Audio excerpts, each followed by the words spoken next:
3 months after Karen Andrews was dragged out of that courtroom in cuffs, I still hear the sound of metal cracking, the county crew ripping out the steel gate she'd planted across my trail. They said, "You can't win against an HOA." I proved them wrong. But back then it started with nothing more than a locked gate and a woman who thought she owned the world. I hadn't seen the lake in half a year. After 6 months training rescue teams in the Arizona desert, sleeping under a tarp, boiling coffee over open flame, I was ready to feel human again. My cabin on Lake Clarkfield, I bought it 15 years ago, had always been the one place that didn't need an address to feel like home. A beat-up dock, a sagging roof, raccoons in the attic. But it was mine, legally, proudly mine. The only access was a narrow footpath cut into county records in 1976. My right-of-way, my trail. When I pulled up in my Jeep that evening, I expected pine needles under the tires, that faint smell of lake water and moss. Instead, I saw polished steel and tinted glass. A brand-new gate security booth, 2 men with vests and radios standing like they were guarding the Pentagon. One of them said, "Trails closed. HOA jurisdiction. Private access only." I blinked, handed him the folded deed from my glove box. "That trail leads to my cabin. I've had this easement since 2009. Check the records." He barely glanced at it. "Outdated map, sir. This is Lakeview Estates now." It took me a second to process it, the arrogance, the casual tone. They weren't confused. They were enforcing something. "You're telling me you just decided this land, which has been a recorded servitude since the Carter administration, now belongs to your suburban club?" He didn't flinch. Said if I went further, they'd call the cops. I wasn't angry yet, just calculating. I left without another word. But I wasn't retreating. That night, I planned. The next morning, I came back with a GoPro on my chest, a drone in the air, and every battery I owned. "Smile for the camera," I told the guards. "You're blocking a federal easement." That's when she showed up. I could hear the high heels before I saw her. SUV doors, perfume, attitude. Karen Andrews, blonde bob, red nails, HOA president of Lakeview Estates. She looked me over like I was dirt under her shoe. "This trail is now part of our preservation initiative," she said.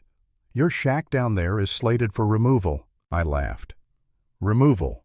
That shack is my home." Her smile didn't even twitch. "This community maintains standards, Mr. Rollins. You are not one of them." That was the moment I knew she wasn't just a bureaucrat, she was a tyrant in yoga pants. "You ever read a topographic easement filing, Karen?" I asked.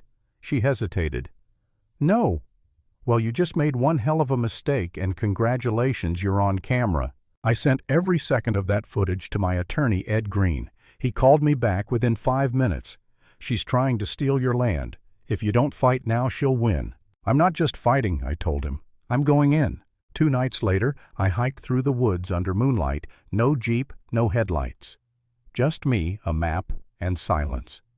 When I reached the bluff above my cabin, I saw the glint of motion sensors and cameras pointing straight at the trail.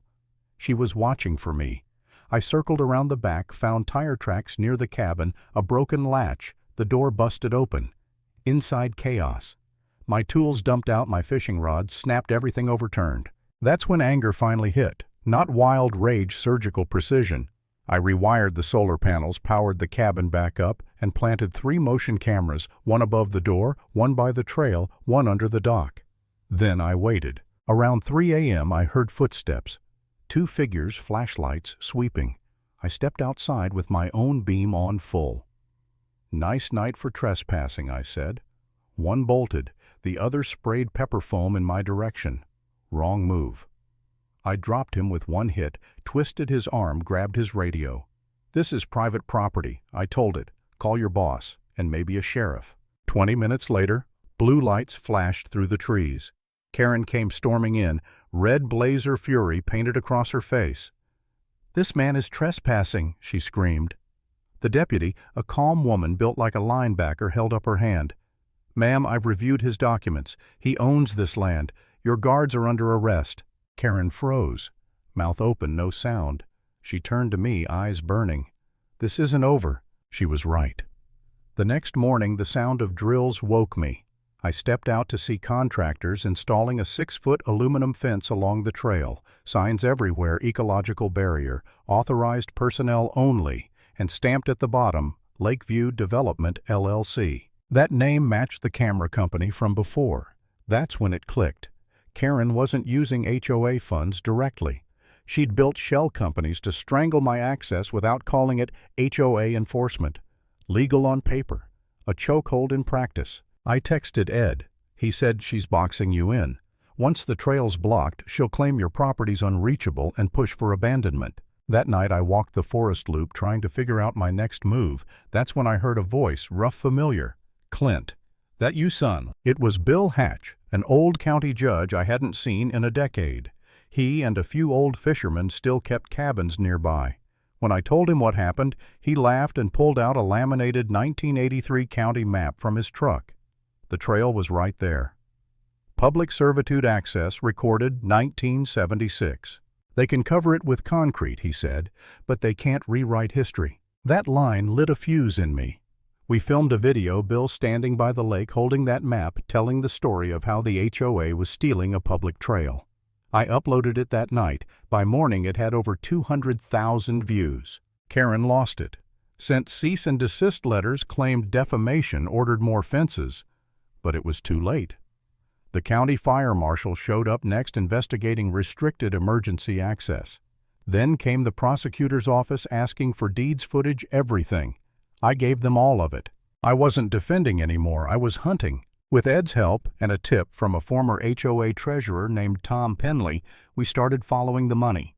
Every third invoice from the HOA went to Shell LLC's inflated contracts, fake maintenance fees, and at the top, Lakeview Development LLC. All roads led to Karen. So I made another video button-down shirt whiteboard behind me. Lakeview HOA, I said, where your dues go to die. By Saturday night, it had 500,000 views. Local news picked it up. Residents demanded an audit. 2 board members resigned publicly, one admitting Karen told them I was a dangerous squatter with a gun compound. I don't own a gun compound. I own a fishing cabin.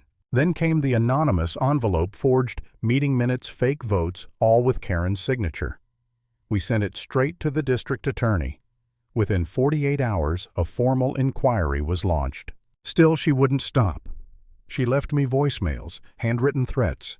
We will bury you in court. And I'll admit, one night, sitting alone in that cabin surrounded by documents and drones and exhaustion, I almost believed her. I looked around at the mess, the chaos she'd built in my life, and wondered if I'd become obsessed. Maybe I was the crazy one clinging to an old shack while the world moved on. Then I saw Bill's video again, the comment section filled with people saying, "Stand your ground, Clint." That's when it hit me. I wasn't fighting for just a cabin. I was fighting for the right to not be erased by someone with a clipboard and a God complex. So I doubled down. Filed complaints with the Real Estate Board, the HOA Regulatory Commission, even the State Tax Office. And then the fire marshal's report dropped. The HOA had illegally blocked emergency access to multiple parcels. The fines were huge, and the community, not Karen, would have to pay. A week later, the court hearing was set. The courthouse wasn't glamorous beige walls, buzzing lights, old carpet, but that day it felt electric. Karen sat across the aisle in a gray pantsuit that probably cost more than my roof. Her new lawyer looked like he'd been hired for his hair gel. Bill sat in the front row, arms crossed, watching like a man at church. Ed stood up and spoke slow, deliberate. "Your Honor, this isn't a neighborhood dispute. This is a calculated abuse of authority. Ms. Andrews forged documents, diverted funds, and illegally blocked a landowner from his home." Karen's lawyer tried to spin it, said I was a paramilitary squatter manipulating the internet, showed a picture of me in camo holding my GoPro. The judge looked at it, then at me.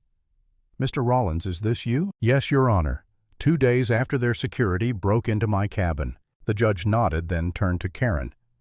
"Ms. Andrews, do you deny that Mr. Rollins owns parcel 48B? She hesitated. "I believed it was abandoned." He leaned forward.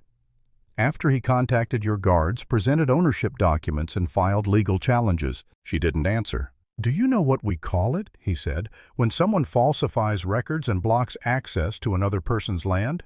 He paused. "Fraud, abuse of authority, and possibly criminal conspiracy. The room went silent. Then he read the judgment. This court reaffirms Mr. Rollins's full ownership of Parcel 48B, including trail easement recorded in 1976. The HOA acted unlawfully in restricting that access and must remove all fencing gates and surveillance equipment within 14 days. Ms. Andrews is personally liable for $275,000 in damages and referred for criminal prosecution. Karen shot to her feet, screaming, "This is outrageous! He's a liar!" The bailiff moved in. The judge's gavel cracked like thunder. "Remove her from this courtroom." As they led her out, still shouting, the only thing I felt was quiet. Not joy, not triumph, just silence, heavy and earned. When it was over, Ed handed me the certified check seized from her company's account. "Guess you're the highest-paid fisherman in Jefferson County," he said. I just smiled, but I didn't celebrate. There's no party after a war, just clean up. That's how I learned something simple. When someone builds a wall to take what's yours, you don't just knock it down. You build the story so no one dares to raise it again.